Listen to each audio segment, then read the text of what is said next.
Hey guys, CoreData here. Welcome back to the video. Today we're going to play some more Elder Scrolls Legends, and today we're going to be taking a look at Aggro Archer. Now, I said at the end of my last video I was going to be trying to build a mid-range Archer deck.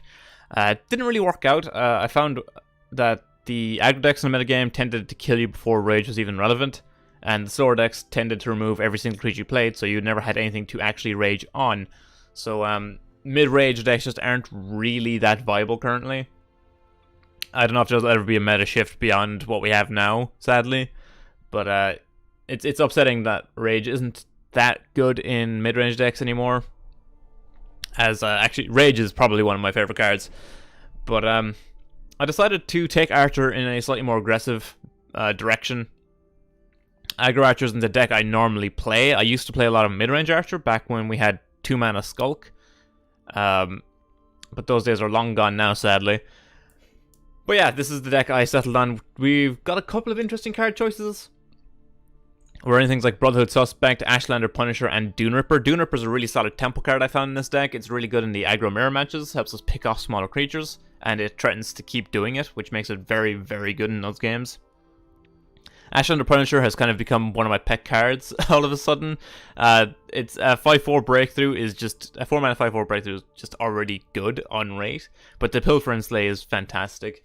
It does compete with in-range Dragon Knight, but I think for the purposes of this deck, I think Ashlander Punisher is just better. I could be wrong, and it's preference really, and I just personally prefer to run Punisher.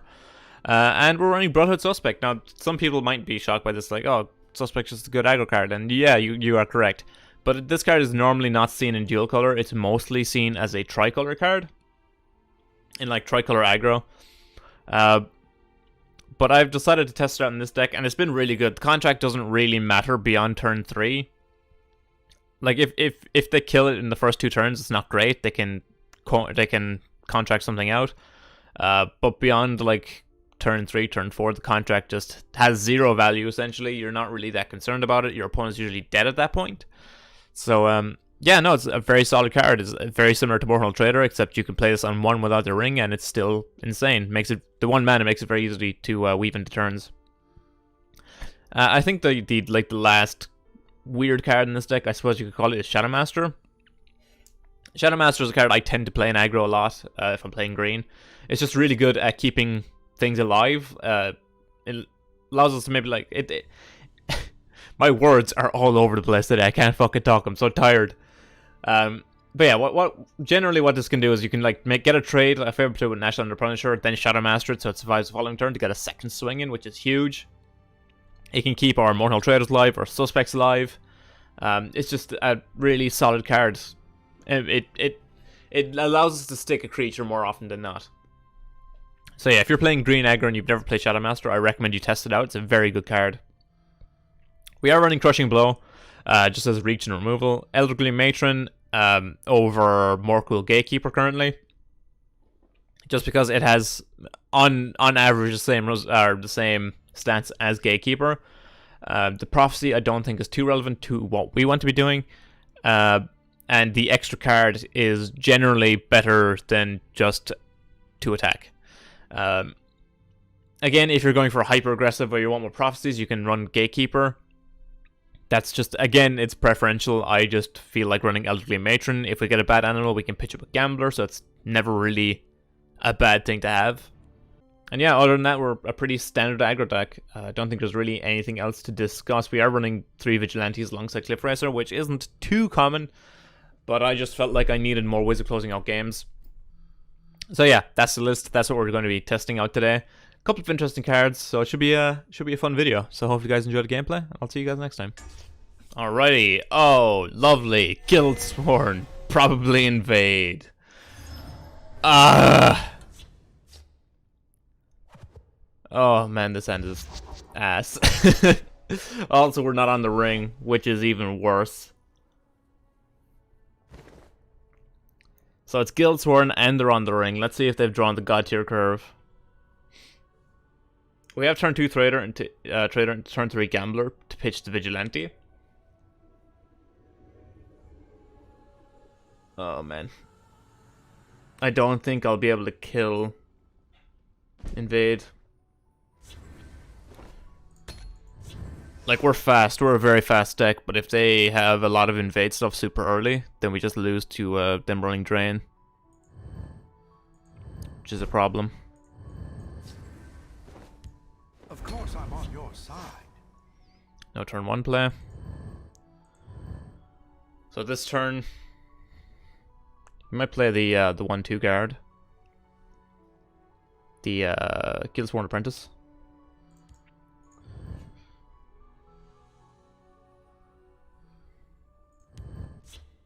Oh. There it is. Oh my god. Bethesda, why?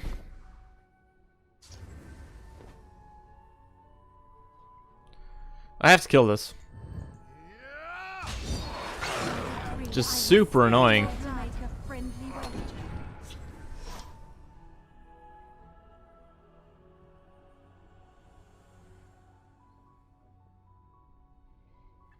I don't enjoy playing against Invade. Never have, never will. God, it's such a pushed mechanic. So fucking dumb. Do I ignore the gate for turn to transform my initiate? I think I do. I think I do. I could just drop double Withered Hand, turn off half his actions.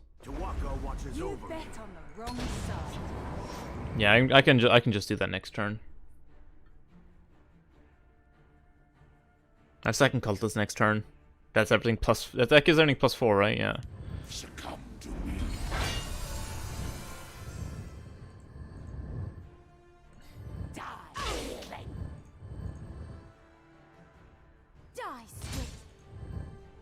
Okay.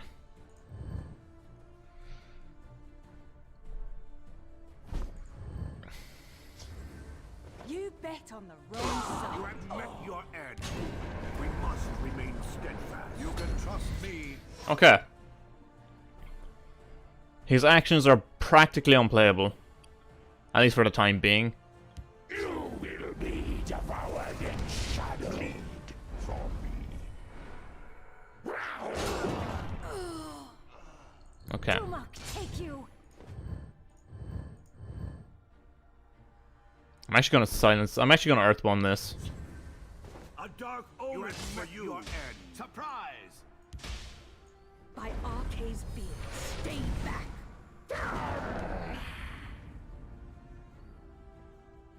I am ready to join the circle. Because he has to kill the 2/1. Oh no, he can decline the thing.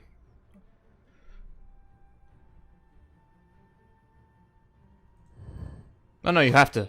Do you? Do you have to? I don't remember. No, you don't. Okay. There is nowhere for you to run. Klein Reeve.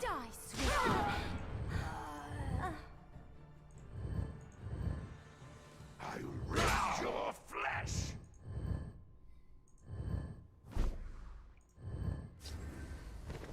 Be silent. We stand united. First Rune Prophecy, naturally. Blast from Oblivion. Yep. Love it.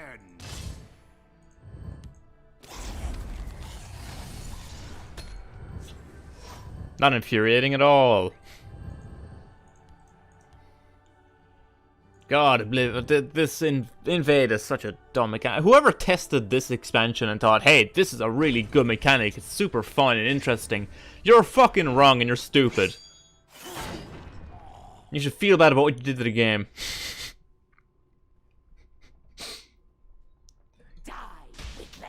Alright. You will join my trophies, mortal. Oh, if I can get him within range of this. This isn't giving any keywords yet. Third Cultist. Surprise! Ready to die.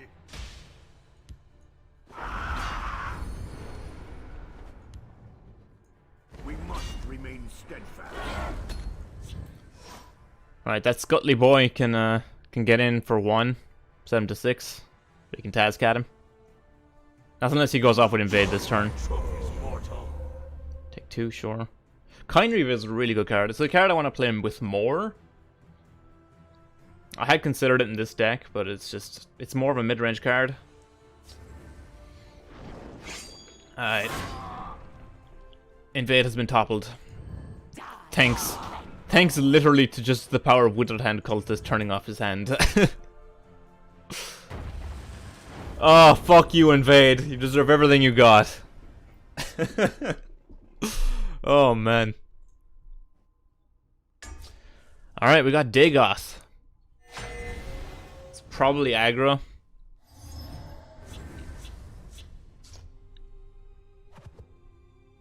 I think this is fine. Oh, yeah. I can Vanguard and then Gambler, maybe. Pitching another Gambler. He shouldn't have any way of dealing with the Gambler on 2. Oh. Oh. This curve is pretty sick.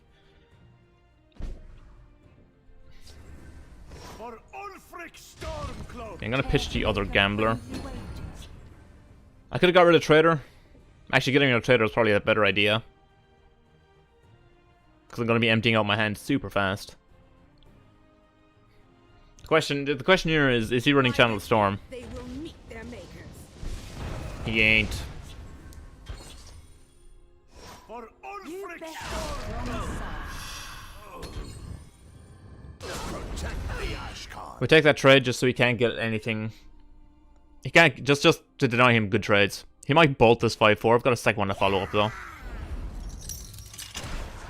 Harpies it, sure. Sadly, we don't have the ring anymore, but I do take this trade. Set up these. This gives me a really good clan captain next turn, and I can Dune Rip something too. If I'm not clan captaining. Have you come to submit or come to die? That's a fat rip, bro. For the ash, didn't see this coming, eh? Alright. Dune Ripper doing his job, just as a solid ping and removal tool. Earthbone Spinner is in our hand as well, which is really nice. You can't defeat me. Are you sure about that? How much damage is this actually? So if I clan captain, this is 7, 5, and 5, 17. I'm 2 off. I'm 2 off. We stand united. Yeah, Dune Ripper's done its job, so we do that. For the Ash Khan. Surprise!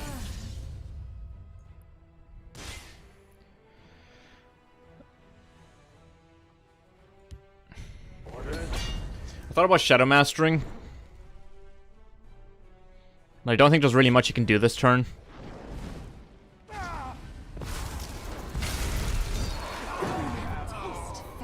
That's fine. I can Earthbone it. The forest will not suffer your presence.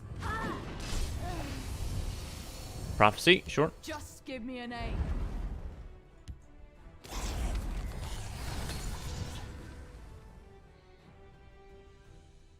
Now, he's like super dead to any charge we draw. We must protect our stronghold. It's nothing personal. Has he got another one? Huh. We must protect our stronghold.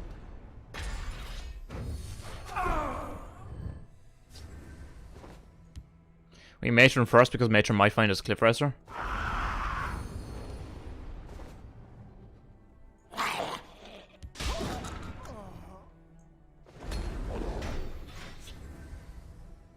It's a 6/6.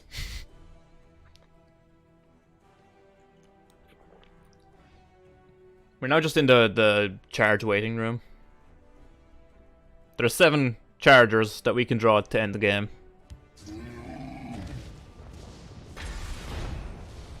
If he's got nothing else, that's it. Shadow Shift actually also does it. My fight is. Hey, we got him. There was what, 10 lethal outs there? So yeah, no, us losing that was kind of unlikely. Big Pog though, big Pog. Hey, rank 3. Alright, we'll do one more. It's not a core video if we haven't played 3 games. Against Daggerfall. Daggerfall's not a deck or a tricolor you see very often. It's the rare occasion of a tricolor just being less than the sum of its parts, which is sad. Because Daggerfall had a lot of potential to be really good, but they just made it about items, and that just sucked. We keep Cultist.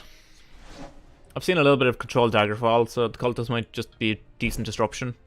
Sadly, no coin. Or no, not coin, no ring.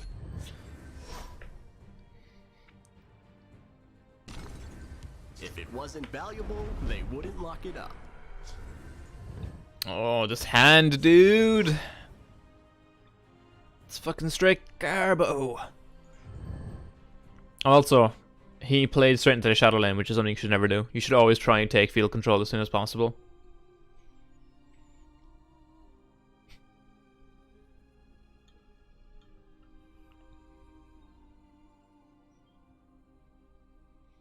God, this was a bad hand.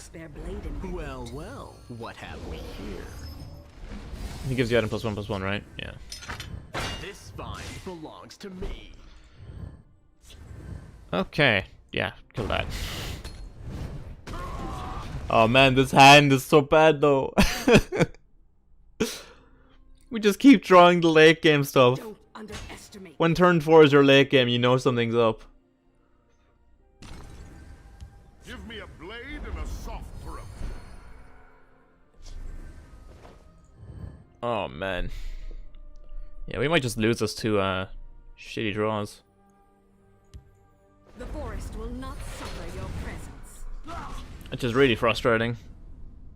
Considering you guys have seen the curve, you know how much like early game I'm running.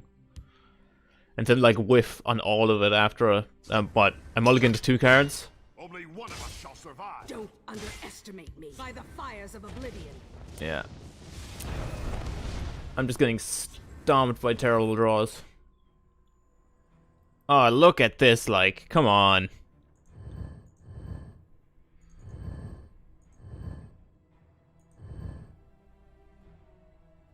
The game just doesn't want me to do the things that I want to do. There's no the hunter becomes hunting. Like, a clan captain there would have been really good, because I could have at least done, like, another thing. But the way my draws have been, I can only do one thing per turn, which is not good. It's not what we want to be doing. Don't underestimate me. Okay, that was probably the best thing he could have battle missed for me. Glory will be ours. Sadly, I probably do die next turn. Oh man, because it's so bad. If I had the ring, this would be so good, because I could just Dune Ripper, Shadow Shift trade, and then we'd be fine. But no, I can't Dune Ripper, because then I can't Earthbone the thing. I have to Earthbone this. Forest will not suffer your presence. I can't really do anything else. I am ready to join the circle. Oh, this is so frustrating. Just the hand has been so bad.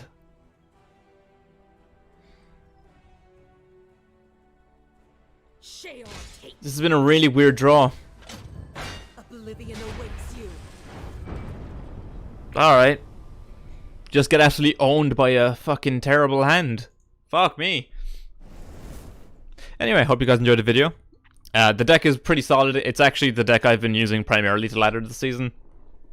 It's so far has had pretty solid matchups across the board. Telvanni has problems dealing with it. Orc Warrior is very weak to this deck as well, just because we get off to a really quick start. Invade, we can beat Invade relatively consistently. Just depends on whether or not they have like a nut draw or not. But then any deck is susceptible to losing to Invade when they have the nut draw. And I haven't actually seen any goblins yet this season, so I don't know how we perform against goblins. We might be too quick for goblins, but goblins might have enough curse disruption to fuck us up. I'm not sure how that matchup goes. Again, it's probably draw dependent, like depending on who draws better. But yeah, excluding that last game where we just got shit on by a terrible hand, the deck is pretty good. So I hope you guys enjoyed the video. It's been a it's been a fun deck to play, and I'll catch you guys next time. Peace.